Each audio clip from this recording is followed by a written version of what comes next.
Now let us see what are the states of attentions are. Either your attention would be a cunning attention. Anything you see from a cunning angle. Many people develop that in an ego-oriented society. And moreover, if you are sort of possessed by cunning bhoots, then God save you and save others. Like the cunning attention would be that anything you see, you start thinking, what advantage I can take out of this? How much money I can save, you see. It's very, very quick. It would be cheaper this way. If I go by this way, I'll save some time. You see, save pounds, save time, save everything and save your own self. So just to save, you are going on. The attention becomes cunning when you try to save money. Save here, save there, with your own calculations. But if you try to save the money spontaneously, actually there's nothing to be tried, just it happens that you save. But the cunning attention tries all the time to be smart about things. It argues, it gives explanations. Is it better? These days it's such a cheap thing that you go mad really. Like I had a ticket to go to America. I said, don't give me an expensive ticket, first class, or I'll go buy a cheap ticket. So they gave me a ticket of such a kind that I would never have come back to London, at least for a year. And I would have lost in that American English actually, somewhere. So it's so much I've worked out, this into that. That kind of a horrible attention is useless. Leave it. Forget it. With that saving also I have not seen anybody becoming rich.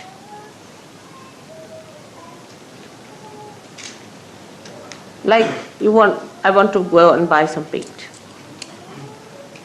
So we buy some paint, then they think, all right, if we bring it back, then how can we return it? What should we do this, that, nonsense? All the time the mind is on that level. I'll give you an example. The other day, we got some paint to paint the glass.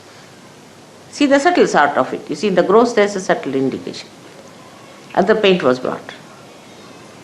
And then it was worth nothing, 80p or something, all right. I mean, I can afford it. So that's why I bought. If you can't afford, don't buy.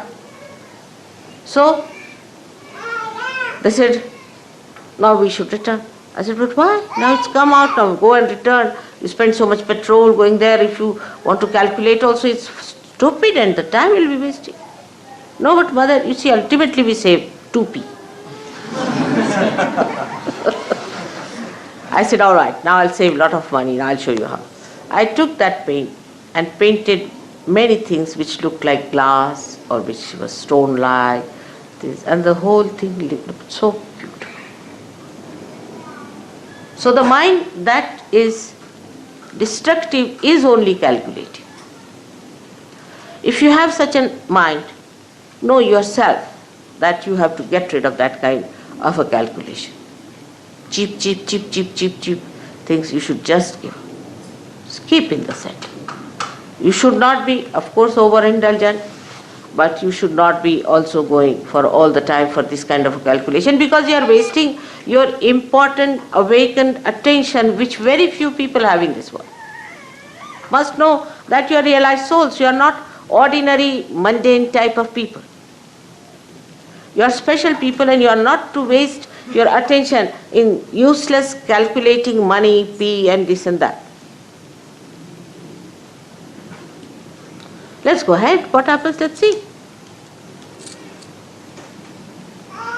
I never calculate, you know that, but I live very cheaply. And you can also do that. This attention, cunning attention, is also very fussy attention. Here it starts saving money. And then there it is in the evening, it must drink. So all the saving of pee goes into the gutters of drink. Just see, the sum total of such a personality is what?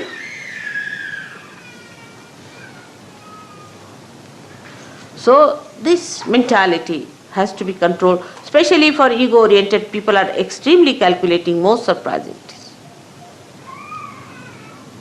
But the people like Indians who are not calculating are not so rich. They are very generous. They always have money for Sahaja Yoga. I've had never a problem of money with them. Never. Because they are not so calculating. To them, to do for others, not for yourself, but for others.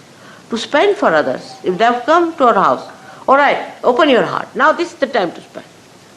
Not for drinking and self-indulgence, but for the indulgence of doing for others. That's their practice and tradition.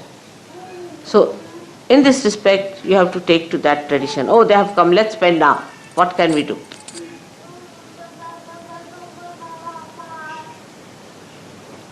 This is the main thing one should understand. Those who are mostly self-indulgent are extremely miserly people.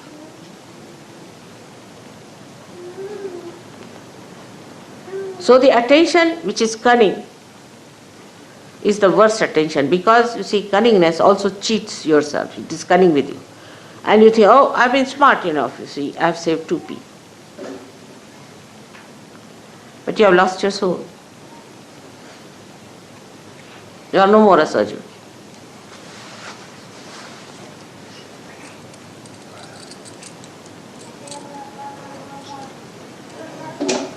I'll give you an example.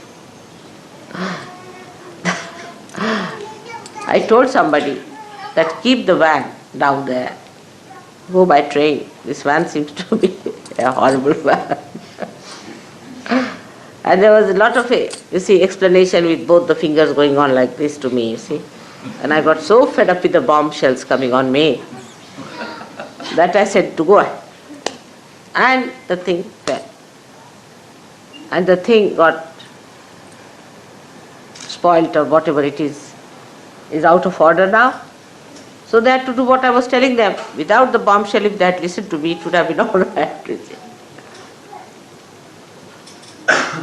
So your attention should not be on saving material things and worldly things and all that, but attention itself must be saved. Ask a question, where is my attention? I've seen in the program, some people are concentratedly listening to me, but some people cannot. Some are concentrated for a short while, and some get disinterested after some time. Some are looking there, some are looking there. So how much attention you have saved is the only concern of a Sahaja Yogi. Forget about others. They are all garbage cleaners, you see. Forget about others who are not seeking, who are not of your quality. But you are a quality. Now what do you have to say?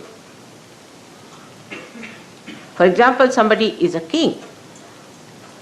He doesn't bother of 2p being saved. I don't know, Baba, these days. I can't say definitely. They must be also doing that kind of a thing, you know. But what is he bothered? To save his grace, to dignity.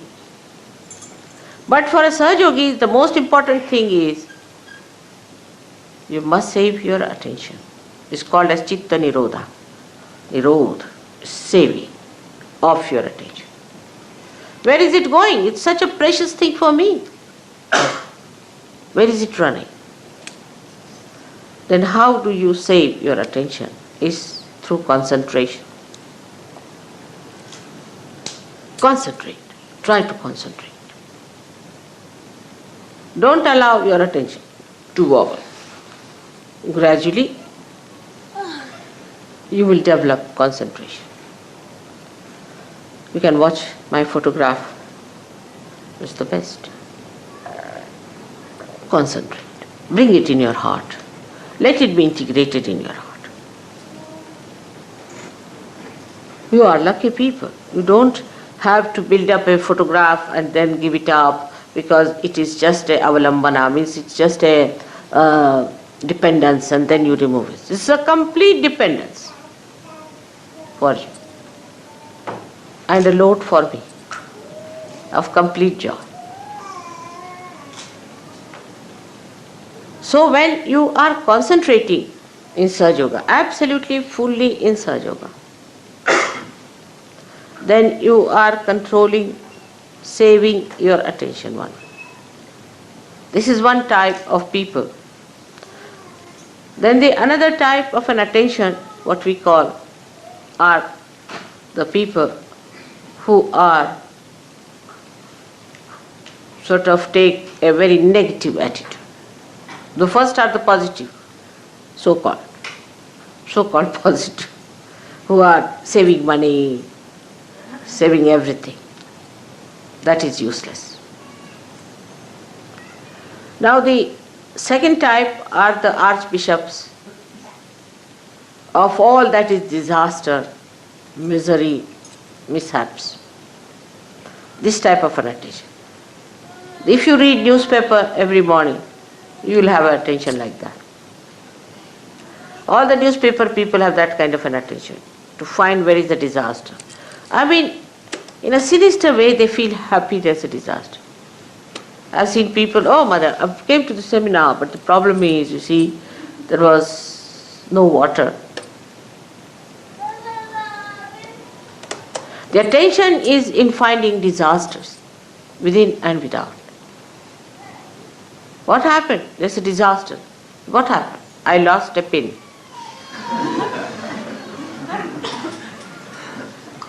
Absurd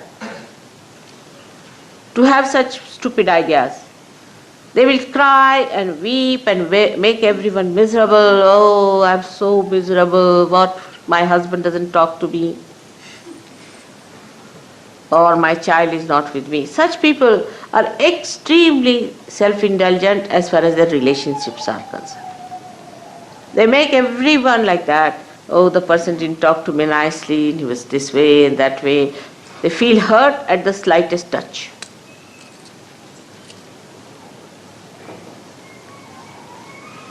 And by that, they think they are saving their emotions, if not the material thing. Such people are very frightened people to talk to anyone. And anybody says nice things also, they get a fright. Like this, they'll frown. The reason is they do not know what they have to save. It's not their emotions at all. There's no need to save your emotions, you are protected. What does it matter if somebody says anything to you? You are above there, nobody can touch you. You are wasting your attention all the time by trying to save your emotions.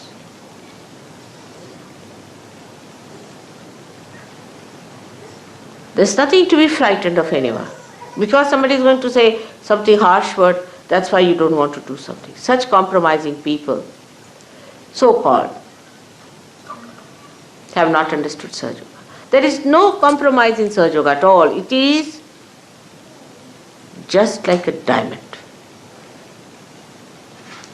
Diamond will remain a diamond, whatever you do. It's forever and ever.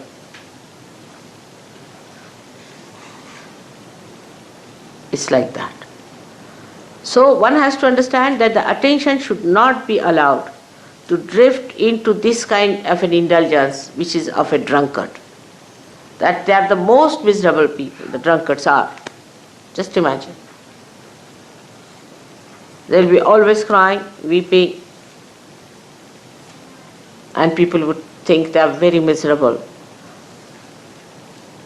So what you have to save at that time is your attention from such indulgence into useless expression of your fear about your emotions. The third one is a very horrid idiotic one. The idiotic one comes from the second type, where the person is emotionally indulging. That is the A of the third. And the B of the third comes from the first type, which is stupid. So we have two types of people. One idiotic and another are stupid. But in Indian language, there's only one word, especially in Marathi, is murkha. They don't, for them both categories are the same, as if the circle meets at the same point.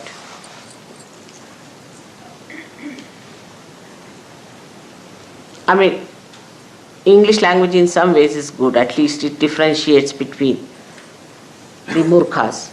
Like they can be stupid or they can be idiotic. You see, because of psyche being so confused here, that psychologists have brought out, some are schizophrenic, some are idiots, some are stupid, some are donkeys.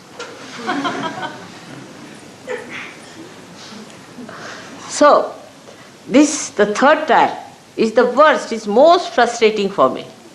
They'll stick on to me like leeches, they'll be saying stupid things all the time. Just can't bear an idiot, isn't it? They can bore a person. I mean, all sorts of this put together is called as murkha. So I don't want to analyze it, it's a bit too much.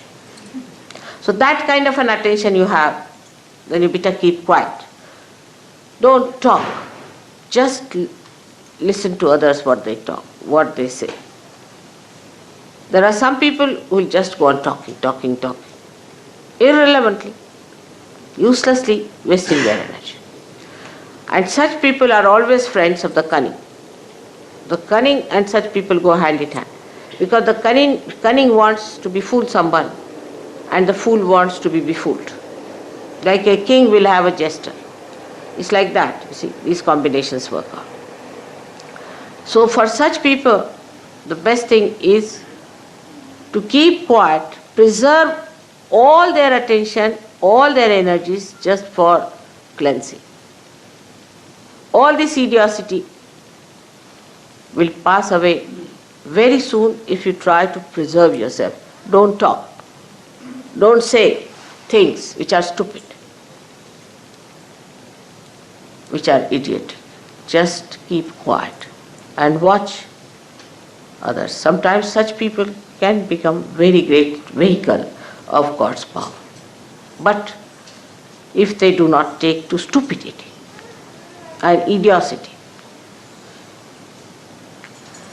This is the type of people, three types I would say.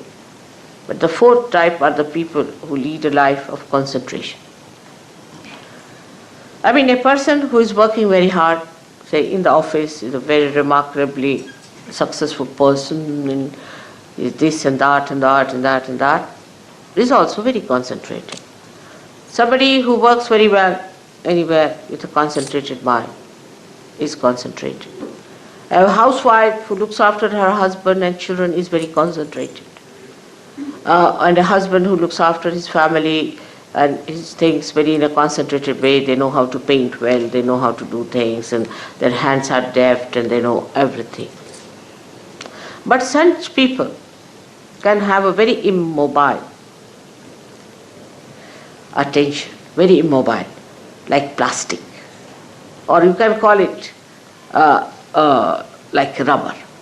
At the most, to improve on it, we can say, like some of the things I have seen which you use for damp proofing. See, you just apply it, after some time it's just parched into it. They just can't get out of it. They just can't. They can't enjoy anything. Unless and until you show them a file, you can't talk to them. You see, if you have to talk to such a person, better take a file before you. And before starting, you put the file before. If it is on the file only, they will see. But if you talk, they said, make a file. Very parched. And they cannot enjoy life. There's no mobility. They cannot be creative. They can be creative only as far as their style is concerned, but not the creative of the joy. So that kind of concentration is there. Concentrated effort people put in. Like there are people who are fanatics. They are very concentrated in their effort, extremely. That's how all these religions have spread, like Christianity, Islam, Hinduism and all that, because they had a concentrated effort of fanaticism. Concentrated effort. If you read the letters of Paul in the Bible, you will see the concentration of it. You go there and you go there and establish a church and do this and what have you done. And very organized, very systematic, absolutely moving like a belt on a machine. And they all the time have that after effects of that movement. Charlie Chaplin has shown in his picture Modern Times. I used to enjoy that very much. That used to tie up a belt, you see, standing for about an hour. And then after some time, when he was released of the job, he used to go on like that. That kind of an attention. That is concentrated, means stuck onto something. It's not that. It's not penetrating. Because if your attention doesn't become by concentration subtler and subtler, then it is not that, but it is getting stuck. And the stuck attention is of no use for Sahaja Yoga. Such people, I do not know, will never be saved perhaps. So-called successful. They'll go with all their badges, everything. And God will say, go back, gentlemen, you are not yet been passed through the customs. There is another organization which works much faster, much smarter way, and a very specially efficient thing. So these people will be just stuck people.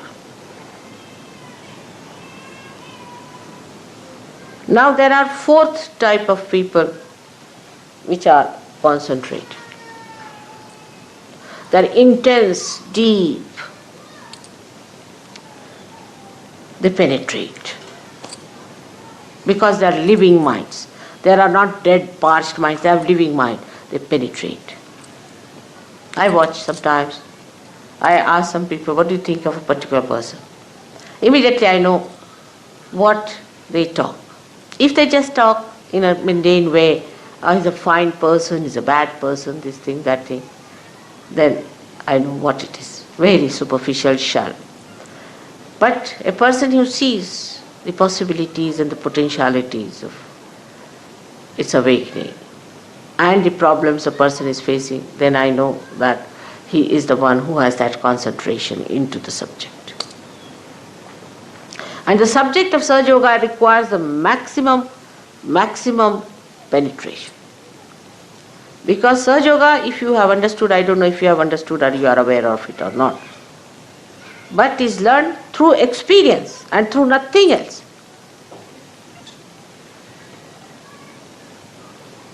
You have to experience and then believe into it. It is not that what I told you is a conditioning on your mind, nothing. You experience it yourself and learn. But those who have that penetrating intelligence, who have that penetrating love, emotions, and those have that penetrating movement of their understanding, they are the one who experience, learn, experience, learn, experience, learn. They do not allow their mind to play on them. No. This mind of mine has got experiences of the past and is based on that. No, I have to take every day a new experience. And that experience must be silenced within me, must be sustained within me, must be conditioned within me. Sahaja Yoga experiences are the good conditionings. How can it be? I have seen it, I have faced it, I have had it. How can it be? But for that also to have the best experiences, first condition is of Rutambhara, Pragya, where you should be of that level that you really get those experiences. Otherwise you will be just a mundane type of person all the time. And you may live with me, but you will not have those experiences. You will not have that blissful feeling. Nothing. That joy. So this penetration starts by your meditation and sustenance of the meditation and the samadhi seed sprouting, manifesting the new dimension within.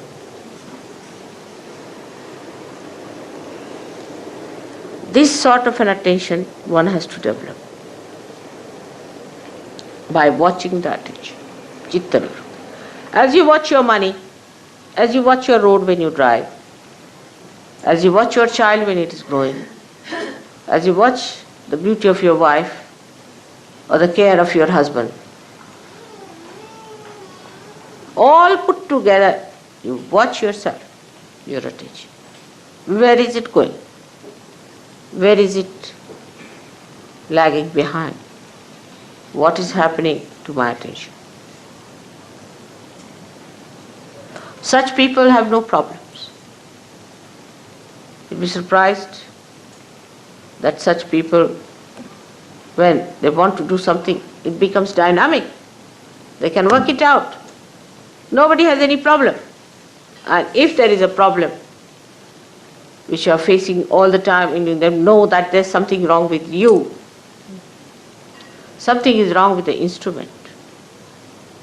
If you don't have a tin cutter and you start using a knife to cut a tin, it doesn't work out, then you'll say the tin is something wrong with the tin or something wrong with you. No, it's wrong with the instrument, and that instrument has to be corrected. When the instrument is all right, after all, with all the powers you have, with all the blessings you have, and the source of power behind it, everything should work out. It should work out. You have had experiences of things working out. You have had experiences of many of miracles happening before your eyes.